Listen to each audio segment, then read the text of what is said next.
Today we're going to take a look at a subscriber project that was beginning to go down the wrong path, and we're going to refactor it by applying abstraction and several programming patterns. This is the beginnings of a simple hack and slash game, but everything is tightly coupled and quickly turning into spaghetti. We want it to be loosely coupled so that we can have infinite weapon choices with minimal effort. So let's dive into this project before it becomes a mountain of technical debt and see how making better choices can prevent a nightmare. Let's have a quick look over this project before we get started. We can see in the UI there's the beginnings of some kind of toolbar. We can click the buttons, but nothing's happening.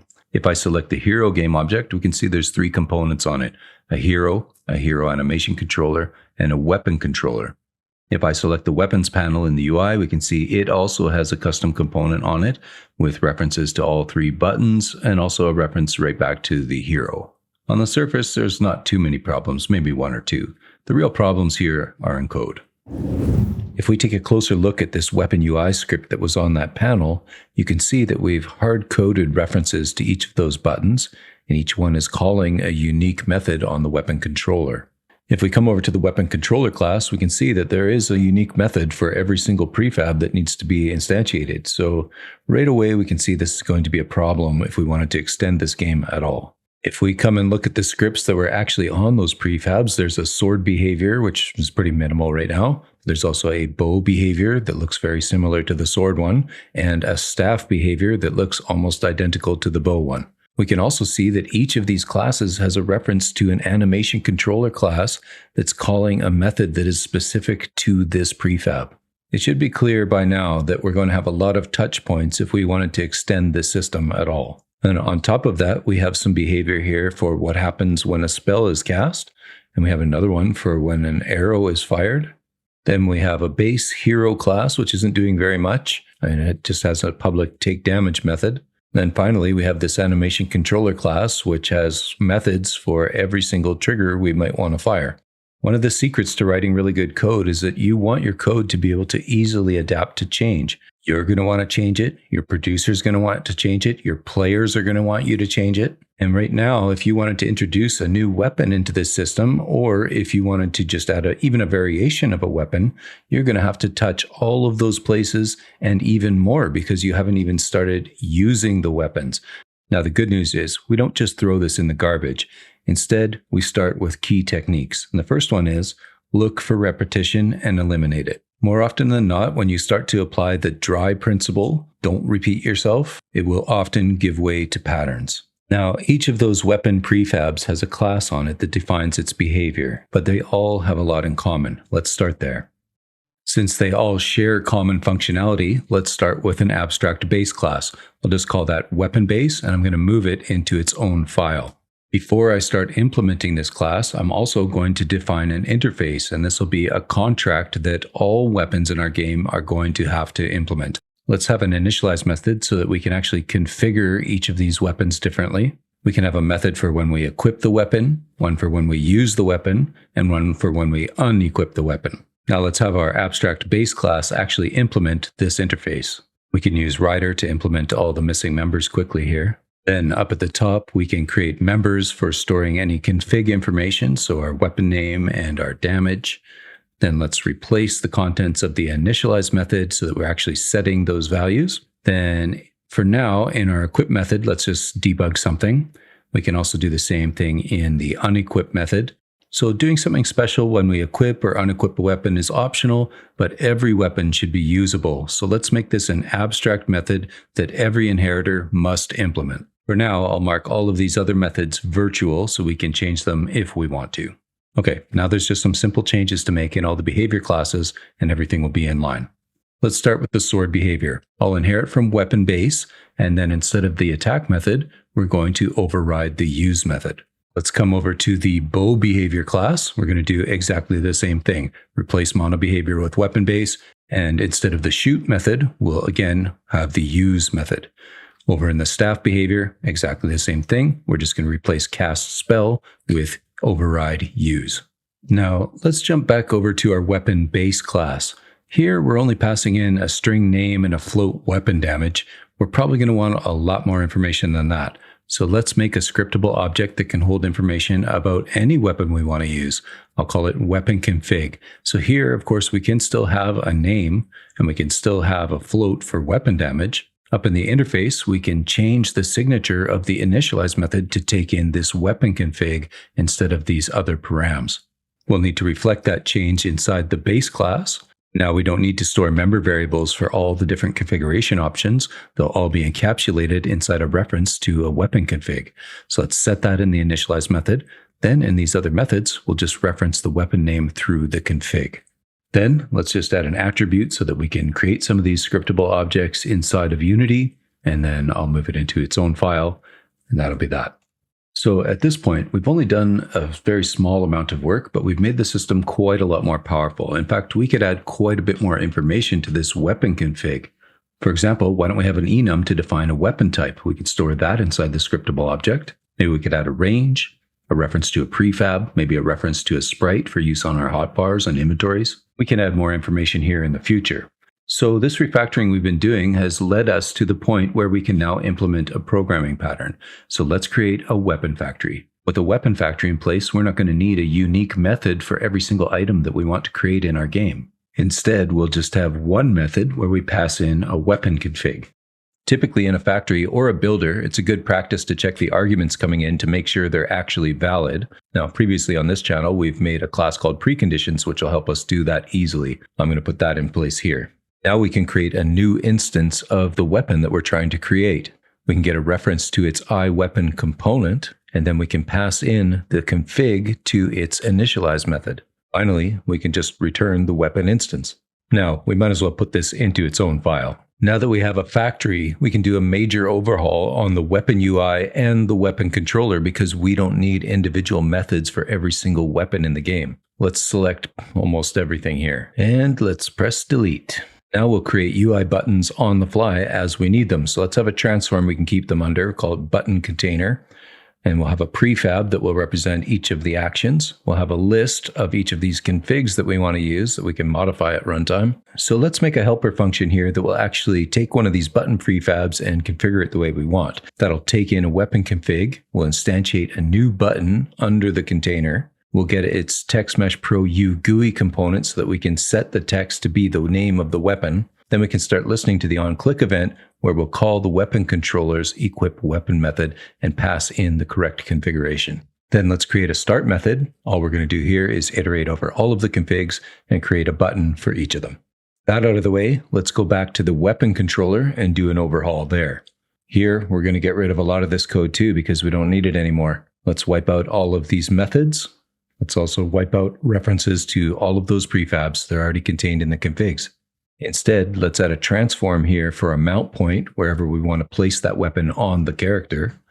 Then we still need an equip weapon method. If we're equipping a new weapon, we can just get rid of the old one.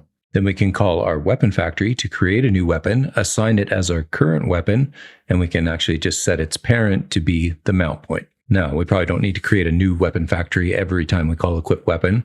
Why don't we instead have a cached reference to that as a member, and we'll use that instead. Well, I think that's enough coding. We better get back into Unity and make sure this all actually works. So we do have a little bit of setup to do. The first thing I'm going to do is create a new folder under my project folder called data. And inside of there, I'm going to make another one called weapons. That's where I'm going to put all my scriptable objects. Let's start just by making one. I'll make one for a sword. Let's fill in all the details we need to make sure it works. We're going to need a prefab, and I'm going to need a name because that's going to go on the button. I'll give it some kind of default damage too for now. With those details filled in, we can take a look at our UI. And the first thing we're going to need over here is a prefab for all of our buttons. So I'm just going to take one of the buttons, drag it into my prefabs folder, and we'll use that as the basis for all the others. Actually, I think I'll flip over into 2D mode here just so that we can see what's going on the whole canvas quickly.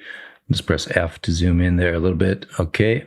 Actually, I'm just going to disable the entire rendering folder too so I can see it a little bit better. Now, we're just going to be using prefabs for spawning buttons now. So I'm going to delete the other two buttons. I'm going to add a horizontal layout group to this top panel. And maybe we could put a little bit of spacing in here. Now, maybe I should have left those other buttons so I can see how this will lay out. But you know what? I'll just take that sword prefab button and copy it and paste a couple times. So now let's just adjust this a little bit here. I think I'll disable the child force expand, and maybe we can just move this around a little bit with some spacing from the left and maybe some spacing from the top too. And you know what? I think we probably don't even need that panel at all, because maybe we don't need a background. So I'll just set it to 0, 0 for now. Let's come back out of 2D mode and F to zoom back in onto my hero. Let's go into game view and just make sure it looks, halfway decent. We can turn on my post-processing effects and beautify again. Now we do need some references in our weapon UI component. So let's drag our button prefab in there, and also the container, which is actually itself. So maybe that's a little bit redundant. We don't need this final sword button anymore.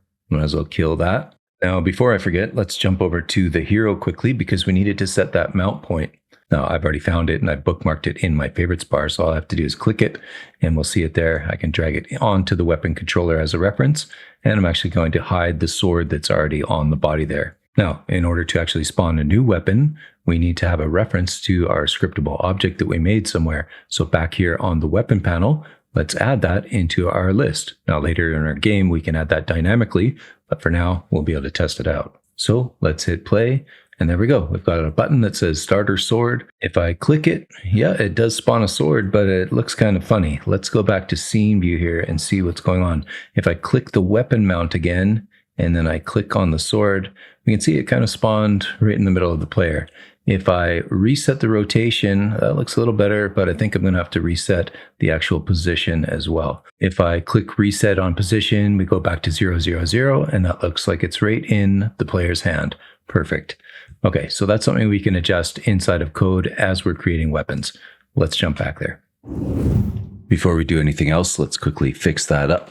The next thing to fix up is the animation system, because that also had a method for every single weapon. Let's go have a look. On the surface, this doesn't look too horrible. The main problem is that each weapon is going to have a hard-coded method call into this class. And if you add more weapon types, you're going to have to add more methods. Now, using triggers to switch between them is one option, or you can just play animations as you need them. So let's wipe out this existing code. And the first thing I'm going to do is create an animation hash that represents my idle state. In Unity, an animation hash is an integer value that represents an animation state. It can also represent a parameter name. Then I'll add a countdown timer so I can keep track of how long the new animation has been playing. We'll also set a crossfade time here, how long it takes to fade from one animation to the next. Then let's have two public methods. One will play an animation if we want to play it by its name. The other one will play it by its hash. And we can just have the one that's playing by the string name actually convert it to the hash and call the other method. We'll also need a helper method so that we can figure out how long an animation is on the fly. To do that, we're going to need access to the animator's runtime animator controller. We can loop over all of the animation clips, and we can figure out which one is the one we're looking for, and then we'll return clip.length. If we can't find that, we'll just return 0. Now, if we come back up to our play animation method, we can set a timer for the length of the animation minus our crossfade time. When we start the timer, we'll crossfade into our new animation. When we stop the timer, we'll crossfade back to our idle animation, and then I'll just start the timer. We can fade into a new animation anytime we want just by calling the method again. So now we have a more flexible system where we can just pass in a value and get that animation to play. So let's come back to our weapon config, and here, for now, let's use a string that'll represent the animation name. You could also store a reference to the animation clip and have the hash automatically calculated with a getter. In fact, if we come over to our iWeapon interface, why don't we do something similar to that? Let's have a getter for the hash, and in our weapon base, we can expose that property. And here, what I'll do is just take that animation name. You could do exactly the same thing with an animation clip. Now we've got a little bit of cleanup to do because we were calling all of those hard-coded methods before. Let's go through each of these classes here. In sword behavior, I'm just going to remove that call. Let's do the exact same thing for bow behavior, and we'll do the same thing in the staff behavior class. Instead, we can call animations directly from the weapon controller. Here, we need to store a reference to the actual iWeapon component. Let's get a reference to that, and then we need to make a new method here so that we can actually use it. I'm going to pass in an optional target here, and then we'll just call the weapon.use method. Every time we use a weapon, we want to play its animation as well. So let's get a reference to our hero animation controller class. In the start method, We can do that with a get component. Right after we've used the weapon, let's call play animation, and we pass in weapon.animation hash. So now we've got the flexibility to play any animation we want. However, I don't actually have any input controls yet. So back in the hero, we don't need a reference to the animation controller, but we do need a reference to the weapon controller. In start, let's get a hold of that. And now we need to detect input somehow. So let's have an update method. We'll just listen for the left click above the mouse button. When we get a click, we'll use whatever weapon is equipped. Now back here in Unity, I've got the animator controller open. You can see I don't have any transitions between these different animations I want to use. Instead, I'm going to enter the name into the animation name field of my sword config. That's all we have to do. Let's just press play. Once I equip my starter sword, I can left click anywhere in the scene and we get the sword swing animation. In fact, if I click twice fast, it'll go from the first swing and fade into another swing. Let's keep going. The next thing I'd like to do is start using the strategy pattern for the outcomes of using a specific weapon. To make it interesting, let's start working on the staff weapon, which is going to have an AoE effect. Now, strategy patterns are great for when you want to change behavior without hard coding anything. Now, I'm not sure we'll need an interface yet, but I'm going to define one. In the AoE strategy, what we want to be doing is passing in a target position and some kind of prefab that we want instantiated there to give us the AoE effect. So we'll instantiate it at the position. Then let's check to see if there's a particle system on that object. If there is, we'll play it and we'll destroy it after its duration. Otherwise, let's just have some default destroy. So maybe if it's just some kind of prefab, we'll destroy it after 5 seconds. This is going to require a small amount of refactoring because now when I use a weapon, I want to pass in a transform of where I want to be using it at. So on the iWeapon interface, we're going to change the signature of the use method, and everywhere that I'm using it, we're going to change it to accept a transform. So that requires a change in the weapon base abstract class and everything that inherits from that, as well as the point where we're actually using weapons, which is in the weapon controller. So let's start with the staff behavior, which is where I really wanted the AoE effect to be. Here we're instantiating some kind of prefab, but we're going to change the use method to accept a target. Let's comment out this instantiate. Instead, what we can do for now, let's just create a new AoE strategy, which we'll execute by passing in the target.position and the prefab that's already assigned to this weapon. We'll come back and make this a little bit more flexible in a moment. For now, we're just going to make sure that it's working. If we come over to the bow behavior, let's change the signature of the use method. Same thing in sword behavior. And if we come over to the weapon controller, all we have to do is pass in the target that's already been passed to the controller. Now that's all well and good, but an AoE effect would really be better if we had some kind of marker on the ground to show us where it's going to go off. Let's come back to the hero class and make that happen. Let's get a layer mask for the ground layer. Let's also have a game object for our target marker prefab, which will be a little VFX. We'll actually instantiate that and keep a reference to it in another member target marker. In the start method, let's instantiate a target marker, but we'll turn it off. Then in the update method, where we were just using the weapon, let's comment that out for now. We'll just turn the target marker on when we've left clicked the mouse. When we release the mouse, that's when we'll release the AoE effect. Then we can turn the marker off and actually use the weapon at that location. Now, we're going to need to move it around as the player's moving the mouse around. So let's have a helper method here. We'll call it update target marker. We'll just cast a ray using screen point to ray. We'll make sure that we actually have a hit on the ground layer. Then we can just update the target marker's transform. Back in update, we can say if the target marker is actually active, let's call this helper method. And that's really it. We're probably good to test. Let's just add a little bit more. In update, let's make sure that we're not over a GUI element. If we're clicking buttons, we don't need to be using weapons too. If we come over to the weapon controller, let's also make sure that the player's actually selected a weapon before we try using it. Okay, let's go test. Let's start by creating some metadata for our new weapon, the staff. I'll create a new scriptable object here. And then we can start filling in the details. So maybe I'll give it a weapon name, something like wizard staff. I've also created a prefab already for this weapon. Change its type here. And then if I come over to the animation controller, I picked an animation already. It's mage at attack 03. Oh, I got a typo there. Let's fix that. Then before I forget, we also need to assign a target marker prefab so that we can see where the cast is going to go off. And I have to set the ground layer as well. That should be everything we need to test. Let's hit play. So now if I select the staff right away, I should be able to click down and get my marker. That looks good.